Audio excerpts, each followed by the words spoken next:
What's up, geeks of all ages? Welcome once again to the Geeks with Wives and Capes podcast. We are at episode number 110. As always, I'm your supercalifragilisticexpialidocious host, Darth Sparrow. Super excited to be here with...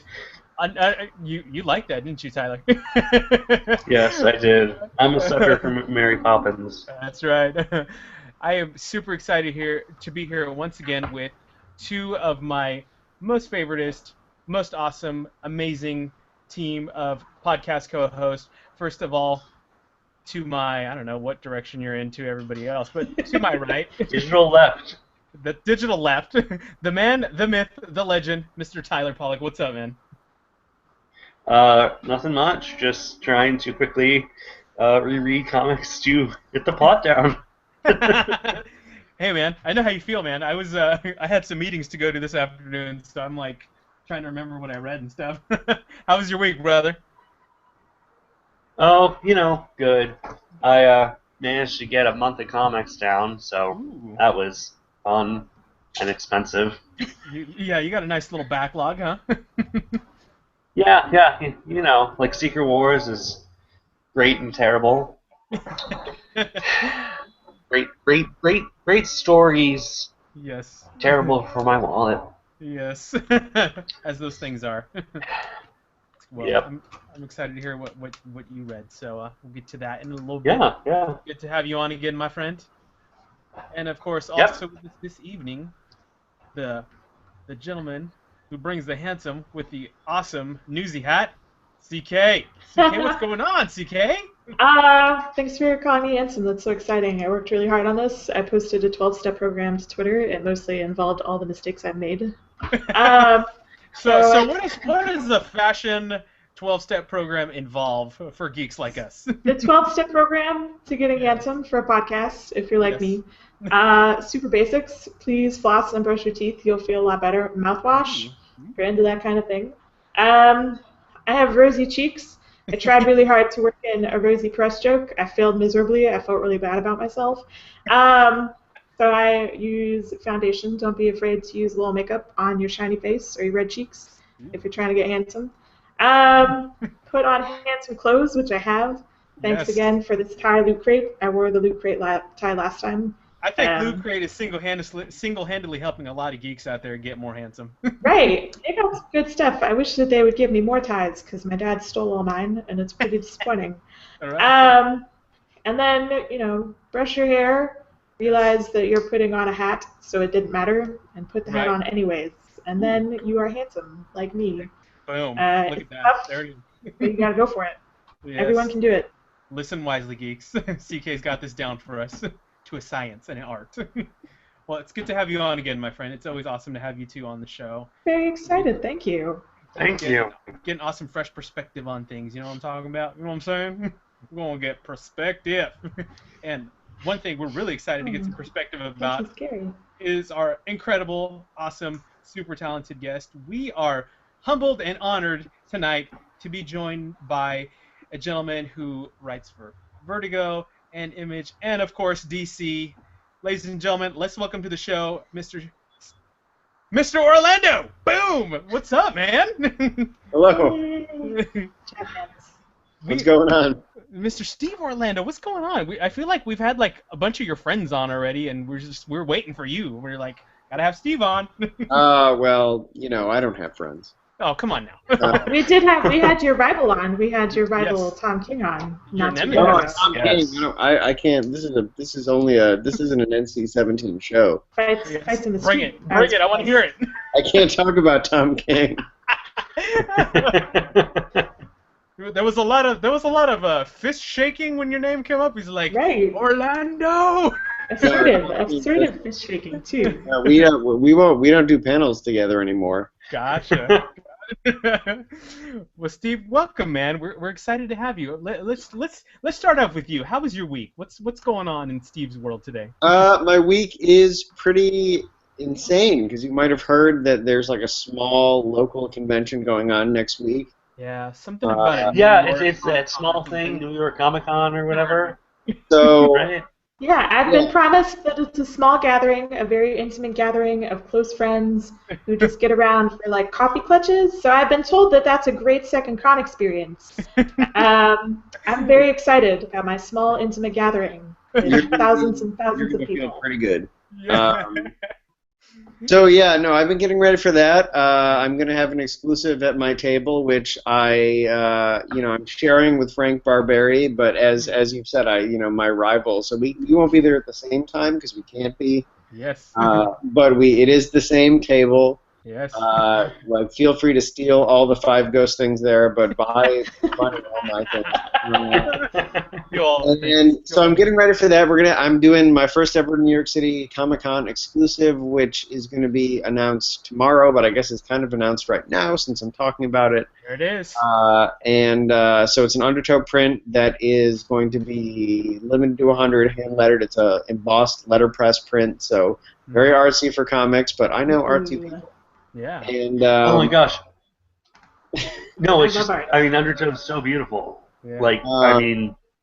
It's so beautiful. So, yeah, I'm excited about that. Maybe I'll go and get one and wave it in front of the camera later, if you don't mind me running away. But, yes, please. So I'm doing that and also just trying to get every comic thing done ever before New York City Comic Con, because any pro that tells you that they're, working on things during the con is either insane or just like an asshole. So I need to get everything done. I'm working on the next story arc of Midnighter. I'm working on some stuff that I'm trying to have published next year. Yeah.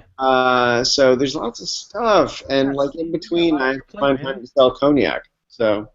You're trying to sell cognac? Is that what you said? Yeah, listen, if you follow me on the Twitter or anything, I do have a day job. Comics are not that glorious, so I work for a craft spirits importer that's based out of Brooklyn, actually. So in addition to everything else, I also have to be a cognac evangelist for upstate New York. Nice. It's a tough job. My office is full of comics and over 70 bottles of alcohol. That sounds you sound like the place to be, man. Comics and alcohol? It's literally that is all my office is a tax write-off because there's no room for a bed. I only have business-related things. Do you just sleep on a bed made of comics and cognac? Yeah, it's just that business is good, I guess, when you sell alcohol and comics. That's freaking awesome, man. So do you come to a lot of conventions on the West Coast side? Well, more and more. This is sort of when I was just at Image and doing small press, I really kept it to New York City Comic Con, and right before I decided I was going to push myself by going to Seattle, right? Because I've heard it was a great show. But now I've expanded. I did a big run in July before San Diego, and then was barely human when I came home. So I took a couple months off, but now I'm doing New York, and then I'm doing a bunch of local shows around New York State. Right. And then in 2016, apparently I'm going to Florida and Virginia and New Jersey. Yeah. One of those things is not like the other. But yes, I will be up and down the West Coast. So Tidewater Comic Con, a show in Miami, and also East Coast Comic Con, to say the least, for 2016. If not, and I'm sure more will come. Yeah, for sure. And so you've been to San Diego, right? You've been to San Diego. Yes, this year is my 10th. No, it's my 11th San Diego. Wow. Wow. So for somebody who is obviously from California, has been to San Diego a lot, who's never gotten the opportunity to go to New York Comic Con, what do you feel like there's any differences between a big East Coast con and a big West Coast con? Anything really stick out of your mind between the two? Yeah, the mean rudeness of someone in New York City is significantly greater than that of someone in San Diego. Really? Now, I'm to be fair, disappointed as a Southerner, I didn't get to make the mean Yankee joke. You've stolen that from me. Well, but to be fair, I am from New York, and so that is my lifeblood. Yeah. After being in California for 2.5 weeks, I was people were nah, I didn't get condescended once, and I fucking hated it. So that is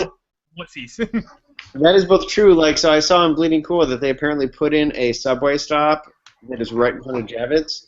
Right. I strongly advise all of you not to use that subway stop because that is going to be the biggest shit show that you've ever seen. It's the first year. Really? You used to have to walk 4 or 5 blocks from like the 34th Street, like Madison Square Garden / Penn Station, and that was like enough space to like to space out the people because walking, and I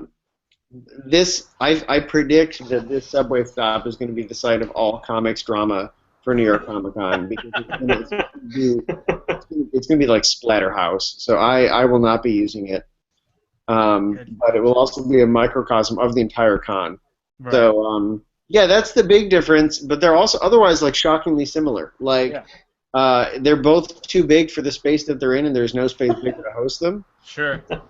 When I first went to New York Comic Con, if you want to talk about some adorable stuff, I was still in college, which was years ago, and there was like, it was so small at that time that there was a sewing convention in the downstairs, and there was like an auction bar for pros, and pros constituted me at the time, and I like that was like a large stretch of the truth.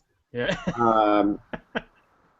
And so you would like, so it was super small, right. But now when you go, it's so big that they, they actually have tents out front to house more programming because there's not enough space, and it's become New York Comic Con week, so that like you can stumble into a bar somewhere and think that you're just going to have like a bad beer given you by a badly mustached hipster. Right.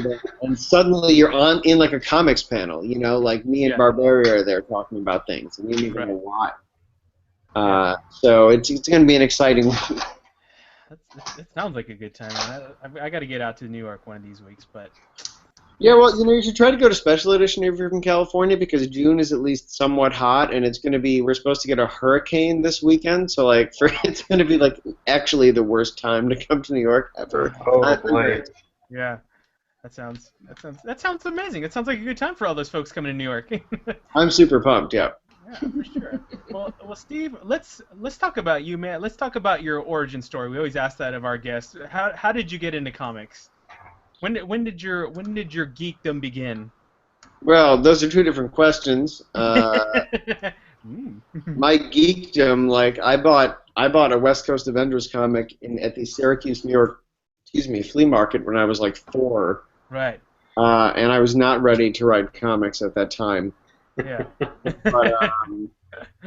But having said that, like that is a nice indicator of my affection for characters no one cares about, because like few people have a strong emotional connection like I do to like white costume Vision and like Hank Pym in the red jumpsuit, right, and the Ant-Man costume, Silver Centurion Iron Man, like red and gold. I hate that shit. It's red and silver. You're out about the red and silver, huh? Red and silver motherfuckers. It's so like, so that's when it started, and then like, but like that geek history, it's shocking that I'm in comics, because like then the first modern book I bought was the issue that actually introduced impact webbing in the clones. Oh wow!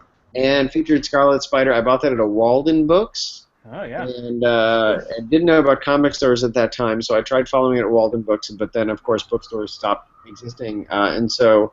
Right. I took some time off, and then in 1997, I saw an article. There's an article in the Syracuse newspaper about the Electric Superman, and so I had to get back into comics. And so, I'm in comics because of Clone Saga and Electric Blue Superman. And,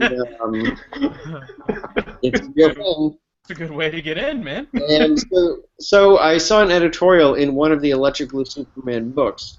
I don't actually remember which one it is. I like to think it's the like really beautiful Stuart Eminem like ghostly Superman cover. It's kind of going like this. Yes. It's probably not. But that's when I was reading about the process and learning that I was not good at visual arts in a way that people pay for. That's when I decided I had to be a writer. And so at the time, like going to a Wizard show was exciting and not a punishment. So I decided, oh man, I'm going to go to Wizard World Chicago. I legitimately like collected bottles and shit that you can do when you're too young to get a real job, and I saved up enough money to go to Wizard World Chicago. Yeah. And being young and pug-like, and I cross-gen comics was a thing, and so I basically just like walked up to Barbara Kiesel and I was like, oh, how do you write comics? And she was like, laughed at me. And that happened a couple times. But that's also the year that I met Tony Bedard, and it's also the year that I met two people that became like my major mentors, Steve Siegel and Joe Kelly. Now people know that they're like Man of Action, and they created Big Hero 6 and Ben 10 and Generator X, and everybody knows them. Right. But back then, Man of Action was just starting out as a studio, and they had a terrible placement at Wizard World Chicago that was next to a constantly looping like 20-second B horror movie trailer. Nice. And so they had nowhere to go, and they couldn't escape me. And over the course of like 4 days, apparently they liked the cut of my jib, and decided that they were going to sort of like mold me into someone who didn't suck. So that was in 2000. Yeah. And, I don't like to make any bones about how long it took for me to get into comics. So many people are like, oh, I tried and I've given up. I mean, well, first of all, like anyone who's trying to get into comics quits like every day and then decides that they're going to restart every day as well. Yeah. And, but yeah, like from there, I started making comics and finding collaborators, and many of them were quite bad and like mildly offensive. At the time, I thought that they were bold and like cutting edge, but they were really just stupid and offensive. It's a fine line, right? Well, and the folly of youth. Yep. It's funny because my first book that was not published was about the rape of Nanking, and now there's a comic out this year about the rape of Nanking. It's much better than what I was going to do as a fucking 15-year-old. But anyway, so I did that and I did that. It didn't really get anywhere, and I did a lot of self-publishing and weird books, especially in college. Yeah. I was contracted by my college to do an adaptation of Paradise Lost, so that was fun because I got money for it.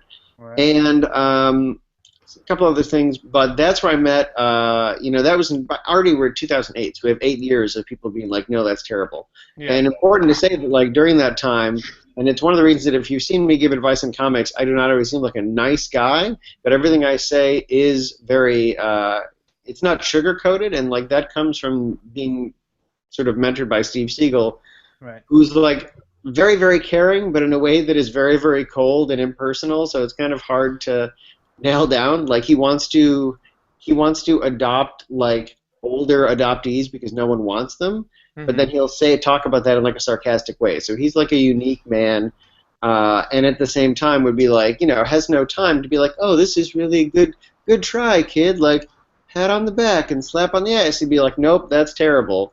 But the important thing is he would say, no, that's terrible. Here's why, and here's what you need to do. And here's why it's not publishable. And never show anything that isn't publishable. And never have and what I always say to people, never have a but about anything you do. And that's something that Siegel told me. I totally stole that from him. Yeah. Because, that's something that you see a lot of people that are coming up, dude. Like, they get the chance to pitch to someone and they're like, oh, like this is my story about, like, rabbits in prison. And like it's a really great idea, but like the art isn't finished, and I need to redo the lettering. All of those things like are things that publishers don't care about, and Steve instilled that in me in a very early age. Right. If you have to say "but" in something, like then you're not ready to show it. And so I say that to everybody, but it's been super important. And so years of doing that still passed. And in 2008, I did something in Image for like the Outlaw Territory anthology, and at that point, I was like, "Man, I've made it!" And these 8 pages are gonna get me into comics. Right. And that did not happen. And so, to say the least, and so then 4 years later, another very, very strong influence on me, former Vertigo editor Will Dennis, who's also from upstate New York, finally had a chance to offer me something after I did 3 anthology things for Image, and I was in the Mystery in Space anthology with a story about centaurs taking drugs and hallucinating puberty. And and so that happened. You can find that in the Strange Adventures trade paperback if you really want to. That sounds awesome. And with the artist that went on to do Hinterkind, actually. I was the guy that tested out if he could do comics or not. But anyway... and around that time, I met the artist of Undertow, because I lived in Russia for a while, and he was doing this really great Russian webcomic, but oops, no one in America really cares to learn Russian. So I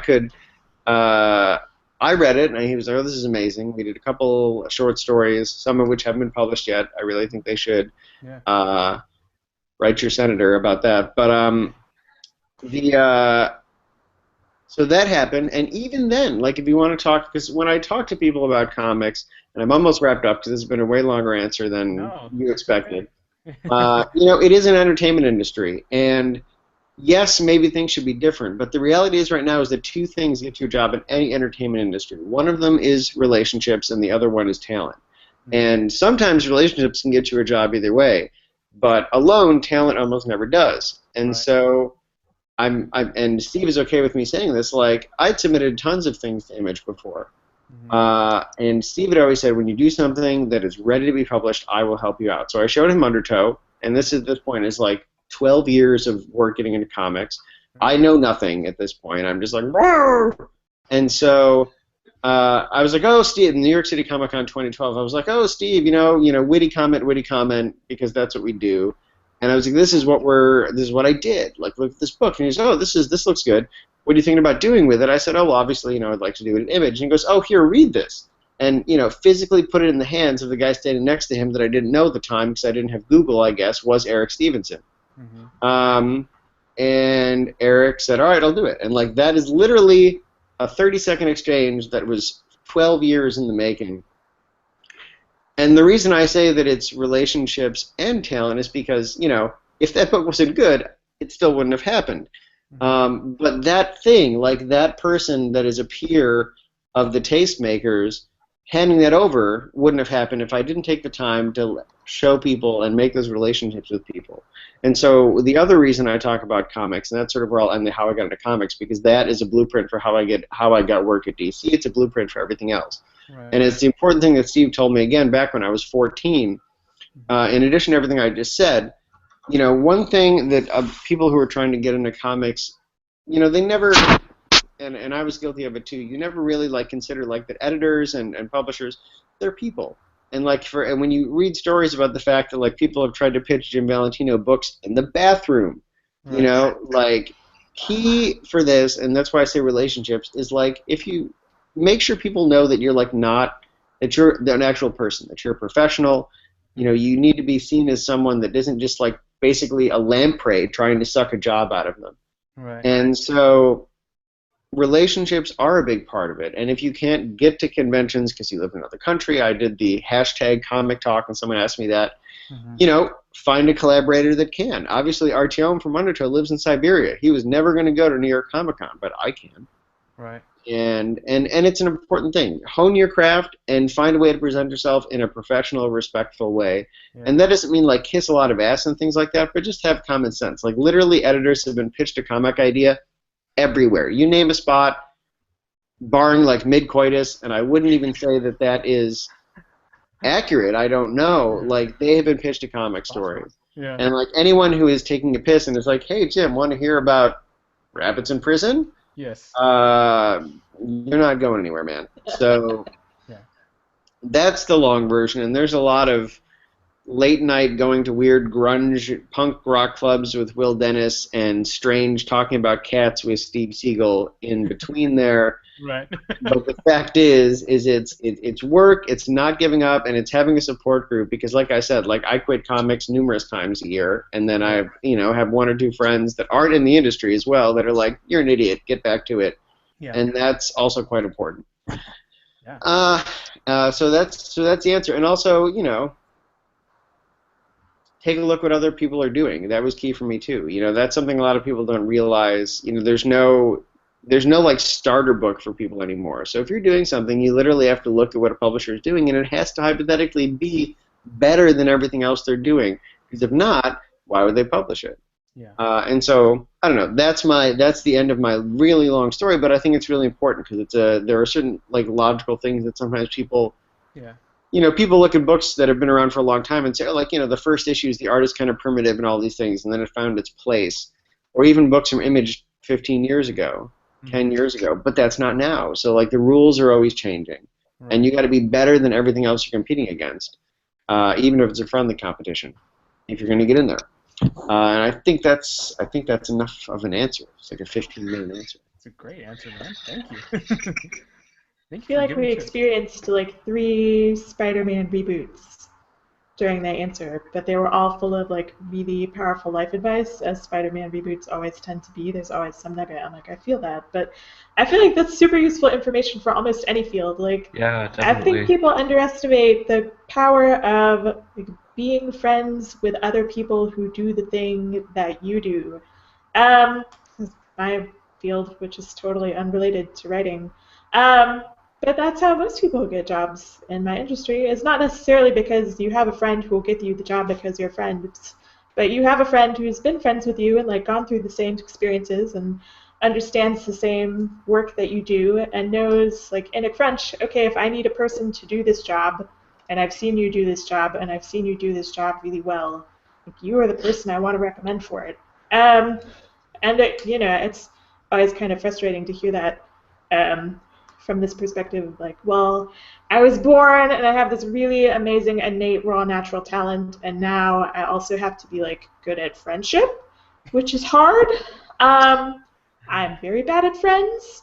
Nobody necessarily likes to feel like talent is insufficient, and it's not. But I don't know. I think that's super useful, kind of across the board, and it's sort of helpful insight into comics generally. I think folks underestimate the power of like demonstrating friendship by being willing to like not necessarily take critique on your own work, but understand that everybody can get better at everything all the time. You're never the best.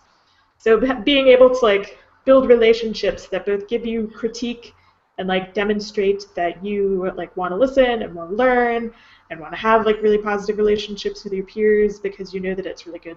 Like on a personal level, it's like really enriching. I think people kind of underestimate that sometimes. No, it is good. I mean, and for the record, like some people have a longer way to go than others, like Tom King. But Sorry, wait a minute. But he keeps trying. Steve, let's talk about your book Undertow, and give us a brief synopsis for maybe those listeners who haven't read Undertow. Undertow is a reverse Atlantis story, so it's like my answer to. It's my answer to my obsession with David Lynch's weird production design on Dune, but also and like his like floating space fetuses, which Artyom and I both love. Right, I was gonna say it's like if Dune was about Atlantis. Yeah. Yeah, and this is a fetus, but floating space fetuses. Excellent. But it's also my answer to Aquaman and Namor and any numerous public domain underwater character because I never understood. Yeah. Like many of my books are sort of my answers to problems I have with like genres and things like that. In Undertow, I was like, I love Aquaman and Namor. Like, let's be clear. However, it never made sense to me that they are like diplomats and things, and they're entering the modern world. Like they walk up from the ocean, and it's fucking 2015. And like us as humans moved on from dictatorships and monarchies, obviously with some notable exceptions, hundreds or 1,000 years ago, like well in the past. Yeah. And yet for some reason Atlantis never did. They still got kings and they're riding fucking seahorses and they, you know, where are the TVs, for lack of a better phrase? And so like that is what I wanted to do with Undertow. I wanted to create an Atlantean society and flip it on its head. Instead of us as surface dwellers going down and having the ocean be the last place that we've never explored, it's Atlantis as the dominant species. It's humans as the savage species, and it's Atlantis as the technological contemporary culture as well. You know, like just like for us, kings and the Magna Carta and all that shit, that happened, but that was a long time ago. Right. And it's the same for them. Like maybe they had that, and maybe they had people like with weird water magic and seahorse riding. But that's like the Bible for them. Ooh, not real. Let me be incendiary. But, you know, like that's the past for them. But today, like some people believe that. Some people think it's horseshit. And they're just as corrupt and sort of like greedy and passionate as we are. And so the idea was to do that and like invent this whole world and decide how this technology would work for them underwater, with water being the medium instead of air. And like that's all sort of nice sci-fi world-building talk, but the fact is it's just an excuse for me and Artyom to do crazy Ray Harryhausen monsters, invent our own lasers, and have our insane sort of like murderous version of Aquaman running around the surface. All those things also happen. But that's pretty awesome, man. How did you meet your artist for this book?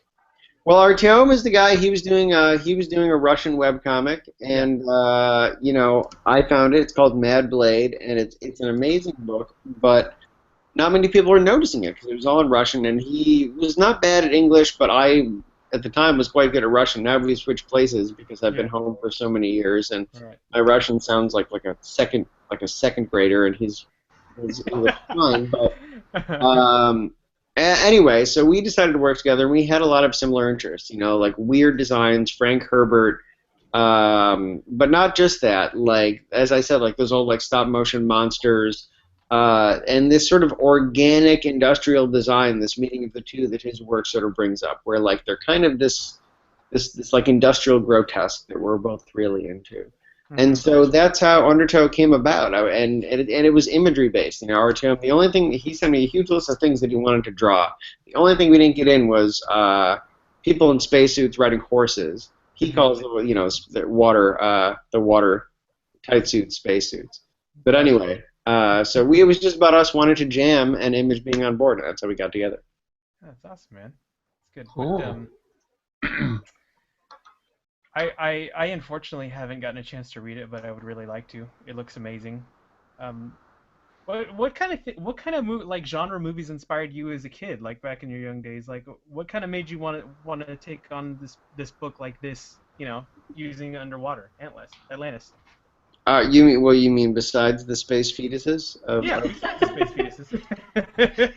I don't know. I always was like really into films. You gotta understand, like as a kid, I was really susceptible. I didn't have any point of reference. Like my parents didn't even tell me there was new music until I discovered it in middle school. So I thought that they just like stopped making music after like the late 1950s. I'm sure that was kind of a shock, right?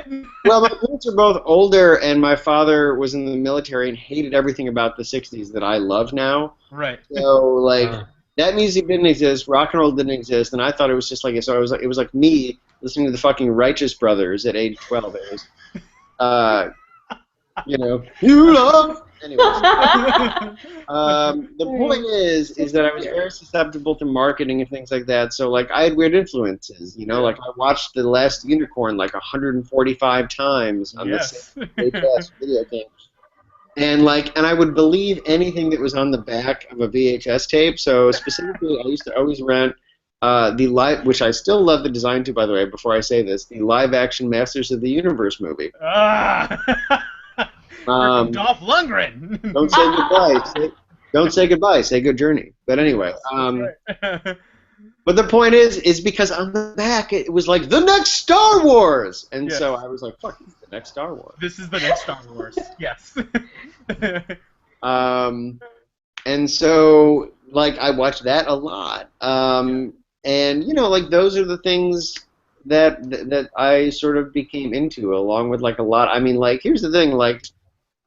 I went to college and I like tried to tackle a lot of things, but the fact is I'm always writing Die Hard. Like I'm like an 80s action movie guy, but I'm also not like a walking muscle, so I want to do those types of things with a different type of perspective and sort of cultural literacy. So the secret is that I'm always writing about Clint Eastwood or John McClane. It's just that they maybe don't know it or from a different point of view. Side question, Steve. What would you like to see out of a new Masters of the Universe movie? A new Masters of the Universe movie? Yeah, because I know they've been going back and forth. That's supposedly in the works, but it's you know gone. I guess it's not gone through a couple different directors now. But what do you think would make a successful Masters of the Universe movie in this day and age? I would like them to find a way to just keep Frank Langella's performance as Skeletor. Yes. And then completely reshoot the movie around it because he was wonderful. Yes. We're going to keep the same exact scenes with him and just intersperse it throughout. His dialogue even was so great and so Skeletor. Yeah. where someone's like, Skeletor, compromise, or like, Skeletor, just settle, and he's like, no. You don't pay for this, He-Man. Yeah, but like Langella's Skeletor was actually kind of scary. Yeah. Anyway, but I don't know. Like, it's hard to pin down. I guess I want Justin Lin to direct it. That's my one thing. That would be good. Gotcha. Because I do, like, as I said, I am an 80s action movie guy, so in some ways, like, I have an insane obsession with at least the middle trilogy in Fast and Furious movies. Right. For being both, like, unapologetically, like, so many action movies these days are self-deprecating. Right. And they're, like, a little self-conscious about being action movies, but, like, no, in Fast and Furious, fucking Vin Diesel can can launch himself using a car over a throughway overpass, catch Michelle Rodriguez in the air, and land on another car. And her line of dialogue after is like, "How did you know that car would break your fall? Cars don't break falls."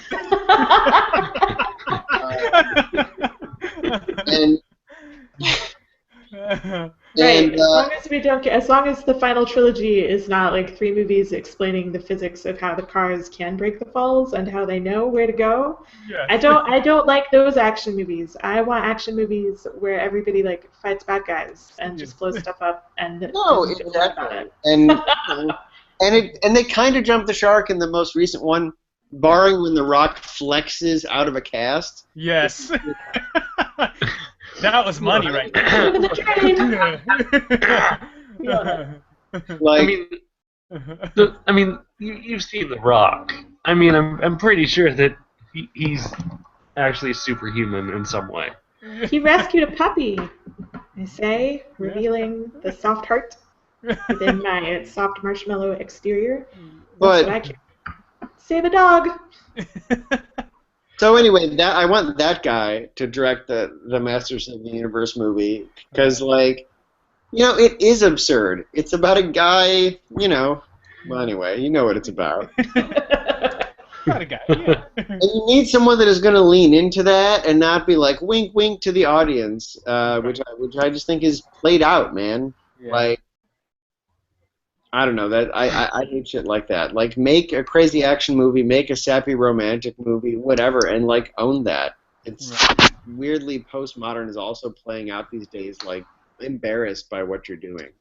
And if you don't want to be doing that type of genre stuff, as a guy that only does genre stuff, basically, then don't do it. You know, find something you're not embarrassed to be doing. Yeah. So Steve, let's talk about your book, Virgil, and tell us when the process for that book got started and kind of how long it took to get it published. Well, on the topic of genre stuff. Yeah. Yeah.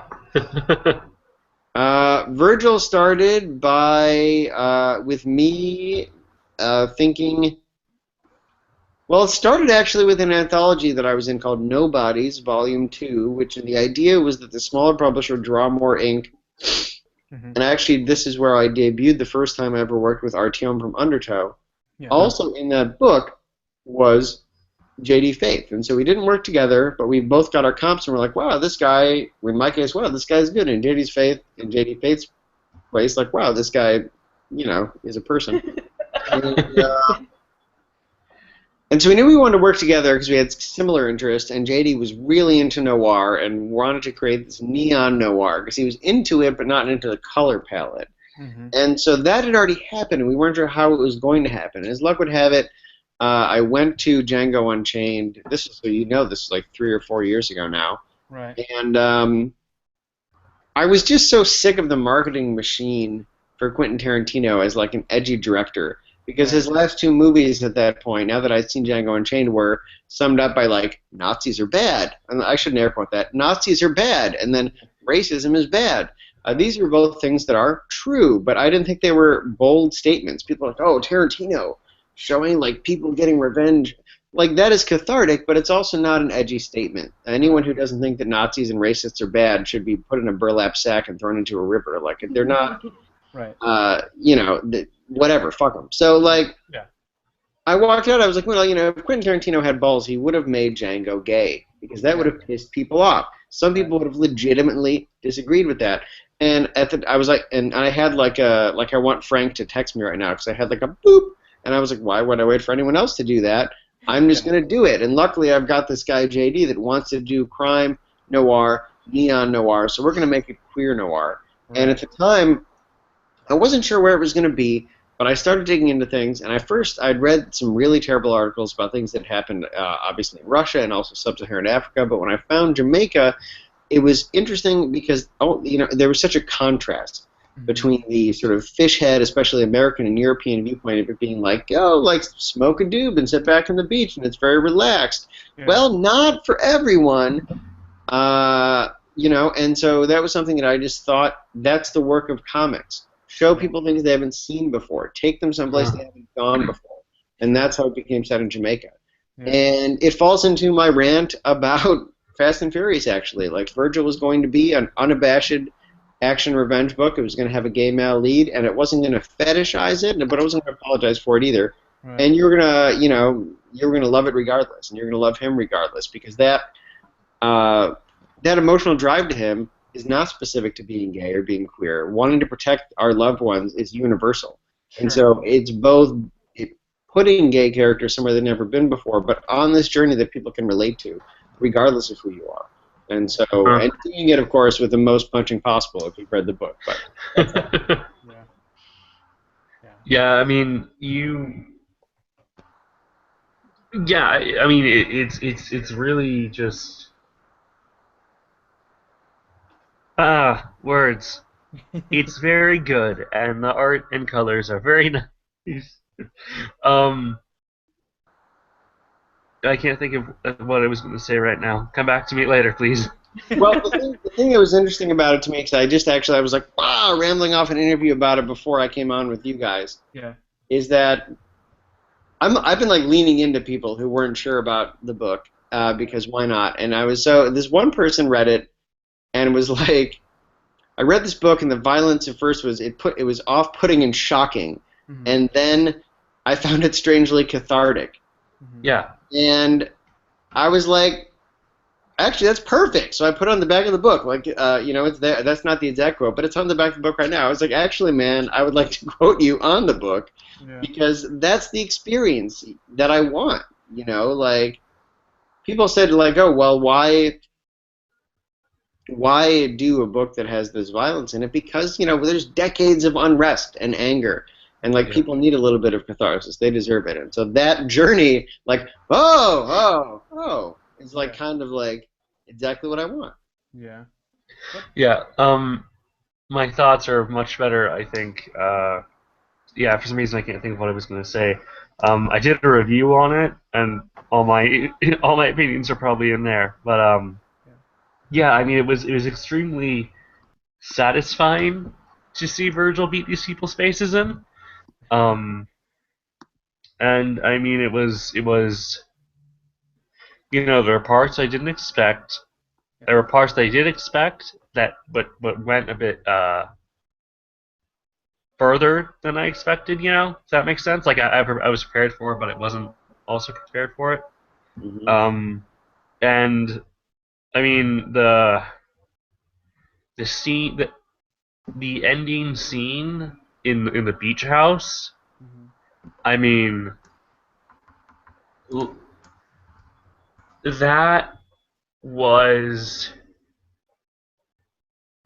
extremely powerful, and it was really just a perfect end. I mean, it was. And the last page, like, it brought me to tears, man. And well, I never want to make people cry in a bad way, but I'm glad. No, like, it wasn't in a bad way. It was like I can't really explain it. It was good. It was a good cry, like I don't know why it happened. But it did, and it was like it felt good. Yeah. Well, and I have to credit actually Thomas, the guy that does all my design stuff, and also my lettering, because I actually thought that there was a little, I don't know, I thought it was too broad strokes with the ending, and obviously now I would never change it. But Thomas, who at this point has been working with me for 10 years and knows my work, pretty well, was like, no, you have to keep it just like this. Mm-hmm. So that's all him. I was ready to, second guess myself. But that's also like a whole other comic narrative about collaboration and why everyone is really on the same team, making sure each other is the best they can be at what they're doing. Mm-hmm. Yeah. And I've talked about that a lot in virtual interviews, but it's true. Like Thomas is the designer, Chris is the colorist, and JD is the line art, and I do the writing, but really we're all there to bust each other's balls and like not let any of us get lazy. Mm-hmm. And that's really what makes comics special and makes collaboration special. Yeah. Right, and that's one of the things. I think it was part of your interview with Comics Lines, Jay Micheline, which was a great interview. If I could interview as well as Jay, I'd probably feel like I was set for life.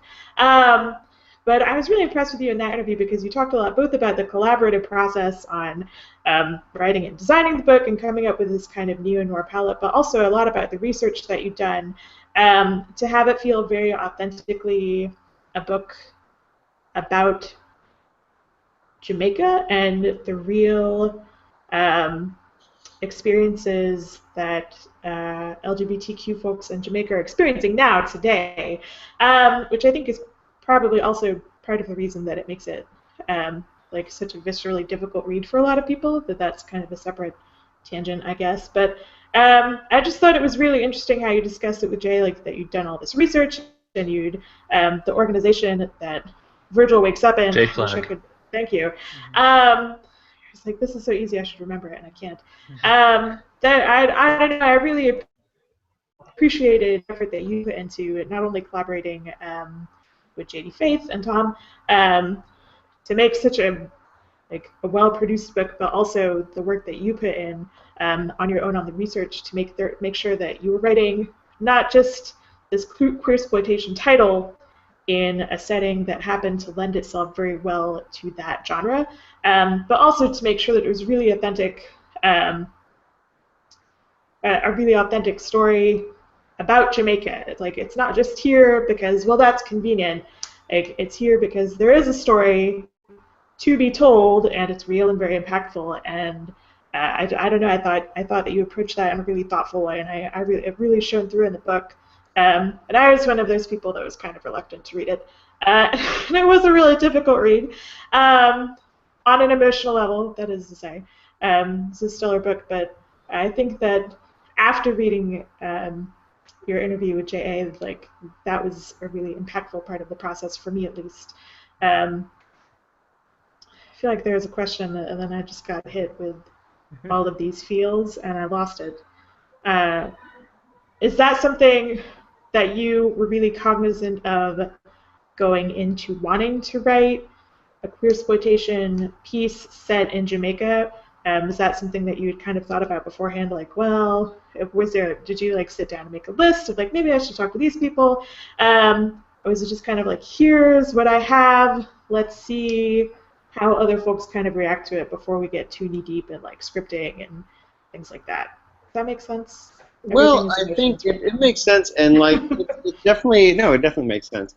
It's definitely part of the process, but at the same time, like, and this is not to like in any way, because you've read the other interviews and things, it's not in any way to poo-poo the work I did on Virgil or the work in general, but the real answer is, and I've said it in a bunch of interviews, like, regardless of what you're working on, that, in my opinion, is the responsibility of a creator. And, I almost never talk about my peers, and I'm still not going to in specifics, but I think across the board, like, the fault comes when, we don't realize the weight of what we're doing and the true breadth of what we're doing. And so, yeah, there's a ton of research that went into Virgil. But the answer is that, like, creating any type of media, any type of fiction is not to be taken lightly. Mm-hmm. And so, of course, that's part of my process, and it's part of my process in any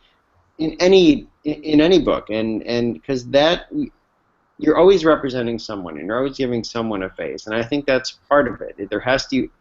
You have to respect the characters and what they're based on. You have to have passion for those things. You have to have research for those things, and that's part of being a creator. Like that's the difference between like saying, to bring it home to something like that everyone relates to if you've seen a movie, like that's the difference between like Colossus saying "Bože moj," which no one in Russia actually says, and making Colossus an actual Russian person. You know, like, which is obviously not as serious an example.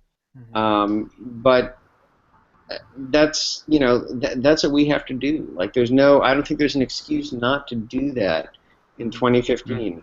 You know, maybe when there was no internet and like you lived in Ohio and you had no way to contact these people, then you did the best you could. But like, there is no reason not to dig in and give an authenticity to your work in this day and age. And so a ton of it went into the preparation for Virgil.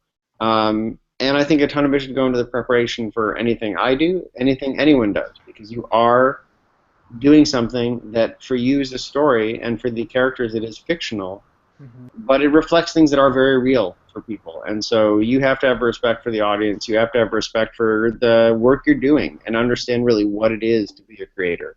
So that's my one, like, tepid shade throw that I'll do, but it's pretty tepid. But I think it's also true, you know, like I will never, and I didn't in the interview with J.A., I don't believe in the fact that only certain type of people can tell certain stories. But I do believe that everybody has to understand the responsibility of doing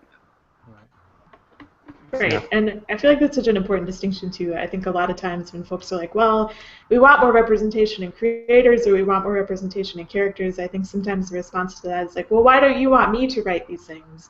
Like me as a white person, as opposed to like me being the only person who could write trans stories if I'm like on a staff. And that's not the case. Like, we don't want everybody to only write the kinds of stories that are directly about their lives, because that's, I mean, as creators, that would get boring, and also like narratively, that's boring. You know, there's no challenge there.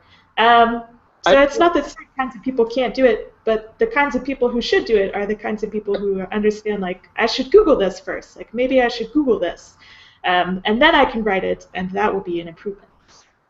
No, and that is what I like to hear, because the only thing, and I've said it a couple different places too. I said a little bit to J.A., and I because I think it's important, especially when dealing with this type of like, X type of person on X type of book.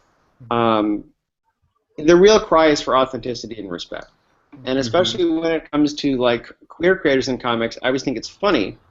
And I won't be going to like outing people here, but like there are books and there are people that are not counted on the rosters of queer creators because they choose to not, they choose to have a private life that I know as a creator because they're my peers. And so when I see these like diversity metrics and things, it's a good thing. But at the same time, like I don't give a shit what I say to anyone. Like, I'm ready to do an AMA for Coming Out Day where I talk about like losing my virginity. I don't give a fuck if it's going to help other people. Yeah. But some people aren't like that, and so like it's always interesting to me when I see these. Oh, like here's a launch from X company with no queer creators on it. Well, no, that's not always necessarily true. Maybe there's ones you don't know about, and the question is like, do they deserve that privacy? I think they do, but obviously, like, people want to know where they're represented too. So I don't have an answer for that. I just always think it's important to bring it up because it's a question and it's a reality.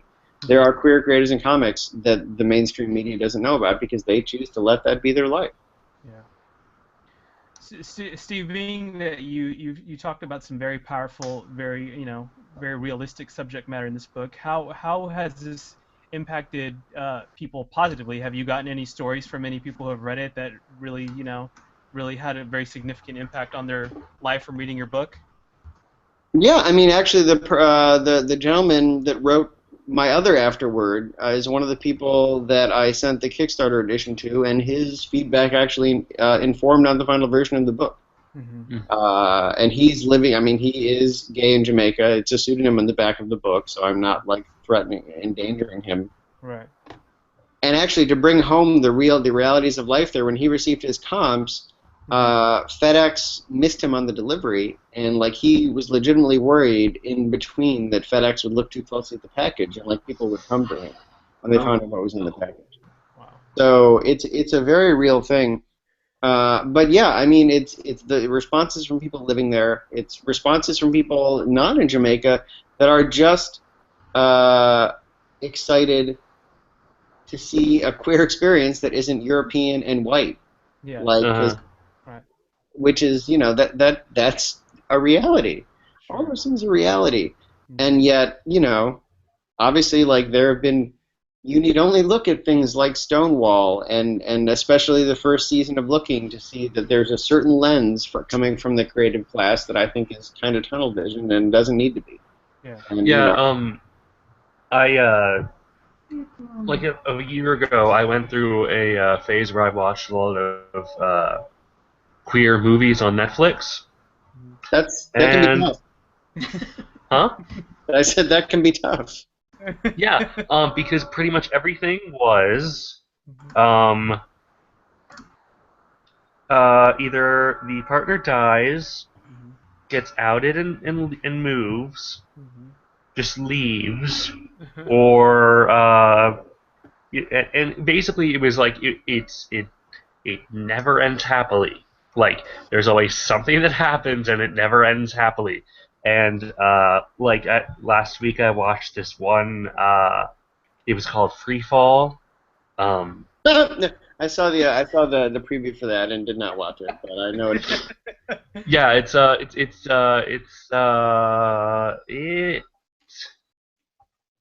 still trying to process my feelings about it.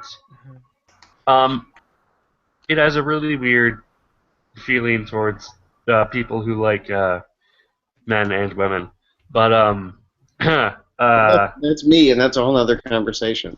Yeah.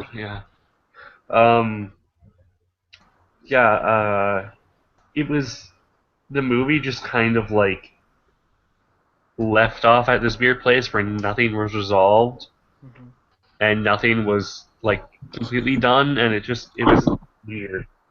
Yeah, I just only watch the Eating Out series on Netflix, and like your life will be much fresher. Going. I think I've seen some stuff from that. I haven't watched it myself. Oh, yet. don't actually. Yeah, like there does need to be more voices and more, just more stories that aren't sad and depressing things. I definitely agree. It's frustrating. Like I feel like I feel like a bad member of the queer community sometimes because I don't almost universally if it is like a queer centric piece of media from the last 10 or 15 years, I probably missed it. And it's not because I wasn't interested, but like as a trans person, most of those things don't speak to me, and I'm not as a genre. I'm not really about anything that's kind of like normal, regular people slice of life. I mean, How to Get Away with Murder is my jam. I want stone cold off the rails. I can't follow this TV show for more than 5 seconds, ridiculous.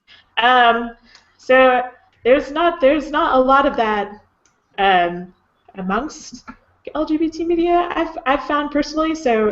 Genre-wise, a lot of it didn't appeal to me, and then what things I tried to watch, I'm not here. If I want to watch boring middle-class white people like myself, as I am one, I'm gonna go watch boring middle-class white people be bad superheroes because that's more of an escapist fantasy for me at this point, and that's changed a lot for trans actors and actresses over the last couple of years, which I'm very grateful for.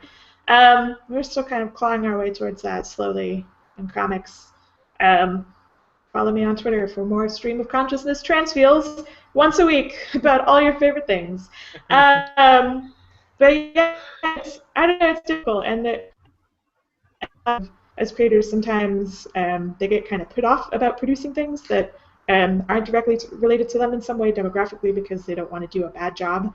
But I think the other thing is the only way you can learn not to do a bad job at these things is in part to try and fail and take criticism well, even if sometimes that criticism is hard, and also to, like you said, to research things. Like, you don't need to go all out and like consume the entire history of like the LGBT civil rights movement in America to be able to produce a good queer character.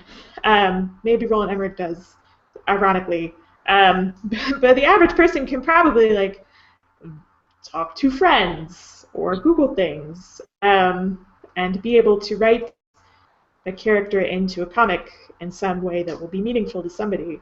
And yeah, I don't know. I think it's really important to sort of like normalize the process of research without sort of emphasizing this idea that research means you literally need to have a binder full of women in front of you to be able to talk about women. A binder full of women. Like, right.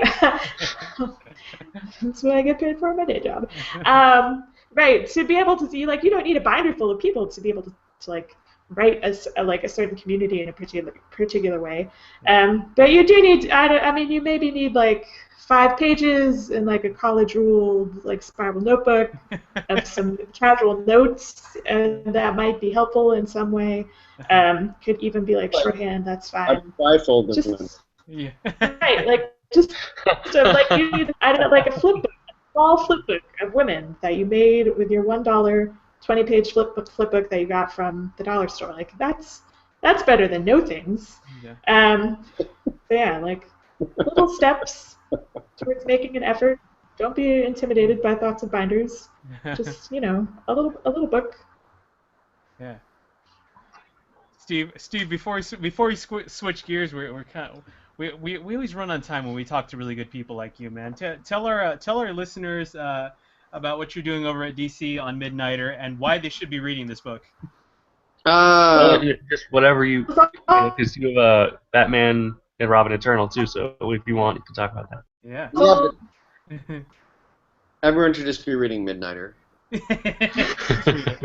Everyone's gonna read Batman and Robin Eternal, and they should, because, I mean, it is awesome, and like there's no, like, anyone who doesn't get a sort of surreal thrill by being like, I'm writing a comic script, type, like I've done that before, but I've never been like, I'm writing a comic strip, caption, The Batcave. Yes. That's never not crazy, okay? And like anyone who tries to like big shot that and be like, no big deal, is a jackass. Yeah, so, that's a lie. They're lying or they're Tom King. So the thing is, I wanted to make a Tom King joke. But no, Batman and Robin Eternal is going to be great, and it's got a bunch of writers that I love on the team. I mean, I'm constantly awed by the skill and intelligence of Genevieve Valentine, so like being able to work with her is pretty exciting.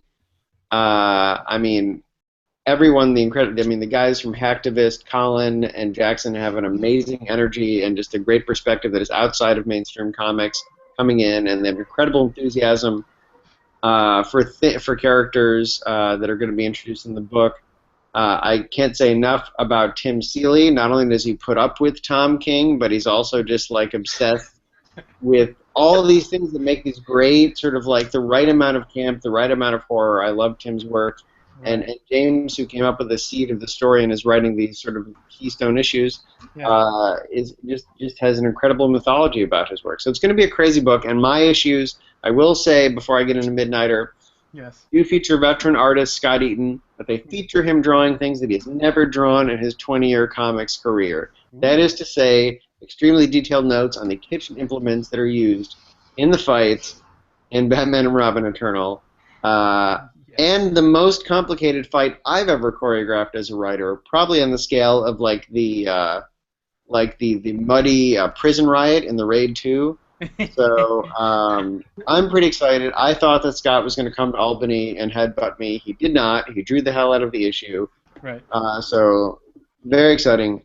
On to Midnighter. Yeah. I mean, just the best damn book that DC's publishing right now. Yeah. But it's, you know, why read Midnighter? It's the only book of its kind right now. It's the first book of its kind. Like, that's always going to be mean. It's a huge honor to do that. It's the first gay male-led book at Marvel or DC. Right. And on top of that, we also just strive every issue to make it the most fun and darkly humorous and exciting action book, regardless of who's leading it. Yeah. You know, I mean, we start off with the guy getting killed by a T-bone steak in issue 1, Right. and to me that sort of sets the tone for the whole book. And I just think that I try and I hope that the tone of the book is unique. You know, it is sort of like comically hyper-violent, but it's also tongue-in-cheek, and there's interplay that he has that I think is that you don't see with a lot of other characters. There's not a lot of characters like Midnighter, living without a secret identity, dealing with people the way he does, and I just love those contrasts, especially because people had such a strong idea about what he would be before the book started. Oh, it's just going to be gay Batman. And no, he's totally different. He approaches things in a totally different way, and I just love, you know, issue 3 when he just like walks up and knocks on someone's door. To me, that sums up the difference between him and Batman. Like, Midnighter doesn't sneak in. He just walks up to your front door. He's like, hey, Yeah. what's up? I mean, the tone, at least... What? Go ahead, buddy. Go ahead. Then you do I things mean- like put him, you know, on issue 4, you know, with Grayson over here, and you know, they have a fight scene in a sauna, both in their towels. I mean, that's that's pretty fun. That's a pretty fun book, man. Well, thank you. And you know, I know what people want. Yeah. Midnighter and Grayson in their towels in the sauna having a fight. That's what they want. That's great. And with Midnighter's like Cute giant, Adam Swanson, bush thing Yeah. that he had. I don't want to talk about Midnighter's bush.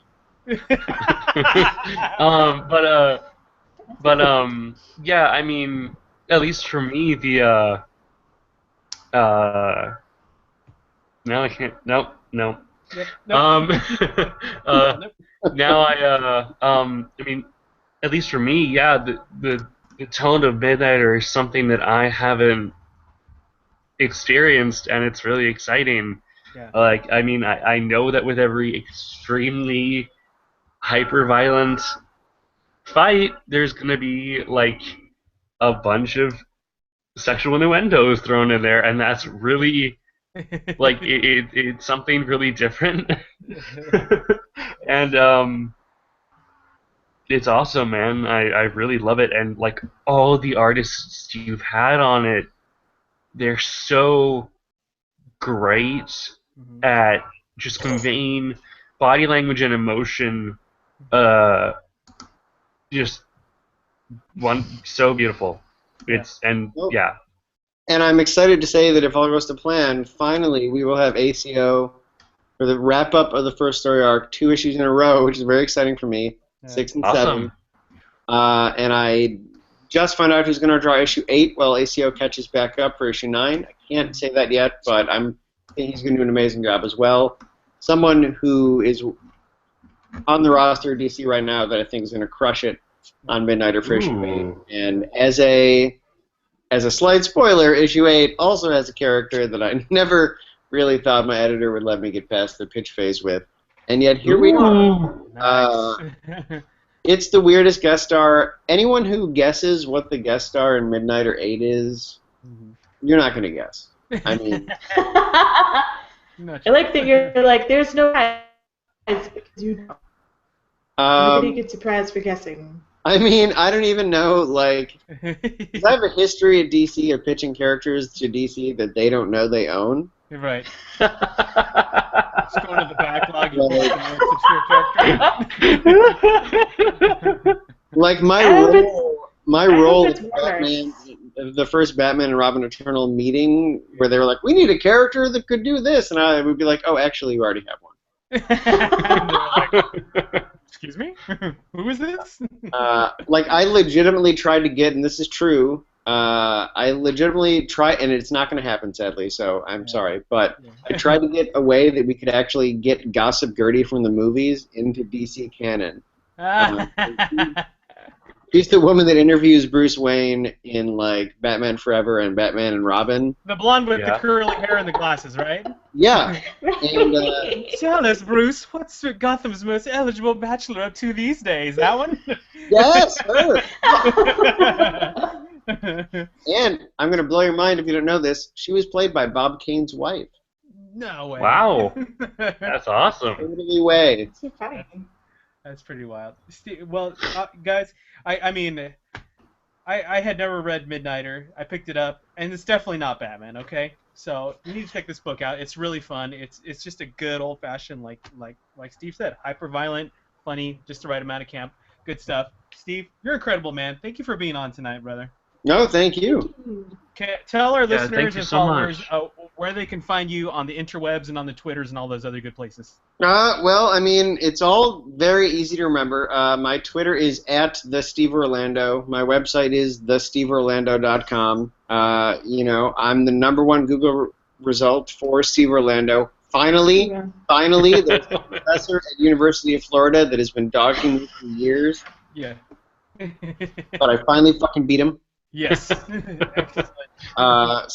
And those are the best ways. I mean, I'm learning Twitter. I do it a lot now. I didn't used to do it a lot. I have not yet upgraded to like Pinterest and things like that. Right. So I encourage you to contact me on Twitter. And, I do the website and things too. And I also, when I have time and understand what Tumblr is, run the Midnight. Oh, no. Oh, Steve. That Tumblr thing's a whole different breed, ain't it? No, I haven't had time, and it's not a lie. I just, Yeah. I barely have time for Twitter, like 140 characters, not nearly enough. And yet, it is there, midnighterpunches.tumblr.com. Yeah. So that's where to find me. And also, at New York City Comic Con next week. Yep. Tabling with Frank Barberi, fighting Frank Barberi, using him as like a food stand. And I can I am 5'7", so I can't say that about many people. And that's Artist Alley Q14. I'll also be doing 1,000 panels at that show, so come see me at any of those 1,000 panels. Yes.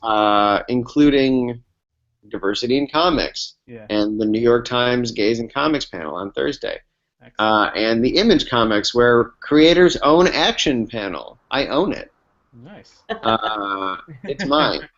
Own it. And, DC All Access on Sunday. Yeah. Foodies and Comics on Saturday. I actually encourage you to come to the Comic Creators Drinking Coffee and Talking About Food panel, because if you read Midnight, you also know that in addition to punching, I also like to have weird notes about food in every damn issue. Yeah.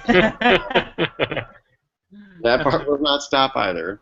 That's awesome, man. Well, Steve, so come see me. Steve, thank you. Our best to you and Frank at New York Comic Con, man. I need it. Yes. So my fellow co-hosts, we are way over time. So just in the spirit of being that we're a comics podcast, and we should probably just real quick, I'd say give me your top comic pick for the week that you read. Who wants to go first? CK, what was your top comic pick for the week? I'll go first. I'm going to cheat and have two. My top big two book is X-Men 92. Oh man, sorry Ghost Racers. I also love Ghost Racers, but I really enjoyed X-Men 92, and I guess I have to pick it because I'm excited it's coming back as an ongoing. Right. Just really captured the spirit of the animated series perfectly, which can be hard to do in a comic without feeling dated. And my other favorite is Zodiac Star Wars because it's amazing, and I'm a sucker for magical girl books because I'm pretty basic. But it's super awesome. Dark Horse Comics, I very strongly recommend it. It's a lot of fun. And those are my 3 comics for my top 1 comic of the whole week. Mr. Tyler Pollock, what do you got this week? Okay, Ghost Racers. It was great and awesome and beautifully drawn. And where is Robbie Reyes post-Secret Wars? Right. Don't leave him in the dust, please. Yes. He's so important. My giant robot Ghost Racer dinosaur. Also. He's in the 4th issue. He's beautiful, and he's riding on top of a fighter jet. It's fantastic. That's what I mean. I hope we get a Robbie Reyes and a Step. But yeah, I mean, Ghost Racers was great. The last page was great. Grayson Annual #2 was great. It was Clark Kent and Grayson meeting up, and they mentioned Midnighter. And Dick. So there's a scene where they're riding on motorcycles, and Dick has a spiral. Spoilers for Grayson Annual #2. Yeah. Grayson and Superman are riding on motorcycles, and Grayson has his spiral hypnosis implant in, and he turns it off, and he the woman on the bad, one of the gang members on the bike looks at him, stops, and just stares, and then she crashes into a pole or something, just because she's so beautiful. And I picked up Deadly Class Volume 1. Yeah. It's an interesting book. I have thoughts about it. I don't know how I feel about it, but I know I have thoughts about it and feelings. Yes. It's pretty. It's very pretty. That's my 3 comics for 1. Awesome. What about you? I'm gonna give 1. Judge me. Sticking with the theme of S.H.I.E.L.D. this week, and obviously Agents of S.H.I.E.L.D. just came back on the tubes this week. I read S.H.I.E.L.D., the comic number 10, with everybody's favorite feathered interdimensional guy, Mr. Howard the Duck. This issue was so funny and so off the wall, and spoiler alert, you get a whole bunch of Howard the Ducks from other dimensions, kind of like the whole Spider-Verse thing, only with Howard the Duck. Oh, God. It's pretty awesome. You get, like, Thor Howard the Duck. Thor Howard the Duck. There's, like, a giant robot Howard the Duck. There's, like, Sister Howard the Duck. You know, she looks like a nun. Funny stuff. You guys want to see some funny madcap, interdimensional Howard the Duck awesomeness, check out S.H.I.E.L.D. number 10. That besides the epic Midnighter with From Russia with Grayson, that was the only 2 things I read this week. Mr. Steve Orlando, anything you want to throw out for this week? Your pick of the week? Anything? Yeah, I'll name 2, and I should point out Midnighter 5 is out next week already, so you are all set, my friend. But 2 things. I'll do 2 in 1. Yes. So one of them, a big shout out to Cena Grace and Self-Obsessed. If you guys, that came out this week, and like it's a very brave autobiographical comic that, you know, Cena talks just about his upbringing as a queer Persian guy. It's just pretty awesome and very true and sort of weird and has fumetti and all these strange things, but everyone should check it out because Cena's a great guy, and it's a super brave book that I just think is thought-provoking. There's not as much punching as something I would do, but I still give him mad props. And then also, I recently came across Ryan Ferrier's Dave. Yes! Yes! I'm so excited that, Ryan sent it to me, and it was like I got the trade, and then instantly got the first issue of the new one. And I was just so excited, and, like, now I want to, like, see if I can call someone a butthorn in my own book and have Ryan... Have you seen the cover to issue number 2 of Dave 2? I have seen no, I haven't seen Dave 2-2. Yeah. Okay, I think you will like the cover, and I'm really excited for Dave 2-2. But I know there's some events in Dave 2-1 that... It looks like... That book is hilarious, and Ryan is, in my opinion, one of the best writers that maybe everyone isn't checking out, and everyone should be checking him out. He's got a stronger hair game than me. He's probably got a stronger boot game than Kevin Wada, and he's also a pretty smart guy. So I'll encourage everyone to check out Dave and Dave Trade and Dave 2 ongoing right now. Excellent. Also about the Self-Obsessed, I tried. My local store wasn't carrying it, so I had to order it. Yeah. So hopefully I'll get to read that soon. I've heard really good things about it. And I'm really excited to read it. Yes. It's pretty fun. And, you know, Cena has cute outfits in it, so it's also a plus.